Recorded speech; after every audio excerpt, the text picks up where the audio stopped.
Når man skal bruge forskellige former for spredmidler eller rensemidler til motorer og biler, så skal man allerførst læse på, hvad produktet egentlig beregnes til. Det kan gøre mere skade end gavn, hvis man bruger det forkert. Man må ikke varme sådan en dåse op. Den er under tryk, og det kan bryde i brand og eksplodere. Man må ej heller sprøjte noget andet på personer eller på noget andet, det skal bruges til. Hvis man får mod forventning noget i øjnene, så skal man ned på ryggen, og så skal man bruge øjenskyld og bruge det indtil det ikke sviger mere.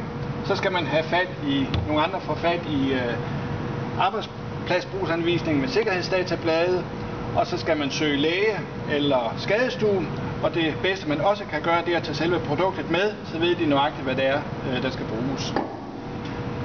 Hvor sådan nogle ting, de findes på værkstedet, der er flere forskellige steder på værkstedet, hvor der står, hvor øjenskyld er placeret, hvor førstehjælpsudstyr er placeret, og hvis det skulle være brand, hvor der er udgang til flugtveje. Yderligere er der en brugsanvisning til generel førstehjælp, som man bedes læse igennem, så man ved, hvordan man skal forholde sig i forhold til førstehjælp.